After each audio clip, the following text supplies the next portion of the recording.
Iran's Islamic Republic publicly executes people for leaving Islam. Yet in the last 20 years, an estimated 1 million Iranians have secretly converted to Christianity, making it the fastest-growing underground church on earth. The government knows, and they cannot stop it. What you're about to hear has been deliberately buried by both the Iranian regime and Western media. Most people will never know this story. You're about to. But before we get into what's actually happening inside Iran right now, you need to understand one thing that almost every news report gets completely wrong about this story. Because this isn't about politics, it isn't about war. It's about something the regime never saw coming, and still doesn't know how to fight. To understand what's happening today, you have to go back to 1979. Before the Islamic Revolution, Iran was a different country. Christians, mostly Armenians and Assyrians, had lived there for centuries. They had churches, schools, and community centers.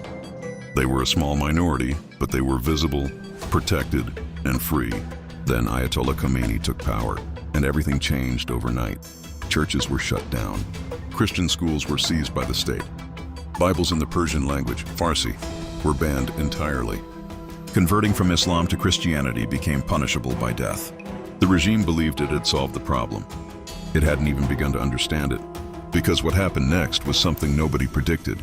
Not the regime, not Western governments, not even the church itself. Iranians began converting in secret. Not dozens, not hundreds, millions. And here is the first thing that will surprise you. The fastest growth didn't happen in churches. It happened on satellite television. In the 1990s, Iranian Christian ministries began broadcasting Farsi-language Christian programming via satellite into Iranian homes. The regime jammed the signals. Iranians bought illegal satellite dishes anyway. By 2000, an estimated 50,000 Iranians had converted through satellite TV alone.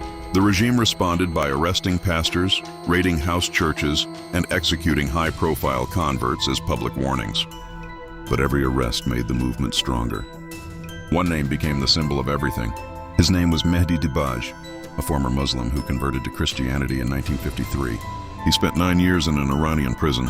He was tortured. He was given repeated opportunities to recant his faith and walk free. He refused every single time. In 1993, he was sentenced to death for apostasy, abandoning Islam. His execution order was signed, but before it could be carried out, he was allowed to speak. What he said in that courtroom became one of the most powerful statements of faith in modern history. He stood before his executioners and said, "I am not only satisfied to be in prison for the honor of his holy name, but am ready to give my life for the sake of Jesus, my Lord." International pressure forced his release. 6 months later, he was found murdered. But here is what the regime never tells you. Mehdi Dibaj's death didn't silence the movement, it exploded it. Today, Iran has an estimated 800,000 to 1 million secret Christians. House churches operate across every major city: Tehran, Isfahan, Shiraz, Mashhad. They meet in apartments, rotate locations weekly, and communicate through encrypted apps. The Revolutionary Guard has entire units dedicated to finding them, and yet the church doubles in size every few years. One Iranian pastor who escaped to Germany described it this way: "The regime gave us the perfect gift. They made Christianity the most rebellious thing an Iranian could do, and Iranians have never backed down from rebellion." And the most shocking part of this entire story, the regime's own children are converting. Children of Revolutionary Guard officers, children of clerics, children of the very people tasked with destroying the church. The Islamic Republic built a system designed to last forever, but it forgot one thing. You cannot imprison an idea whose time has come. Mehdi Dibaj stood before his executioners and refused to deny his faith.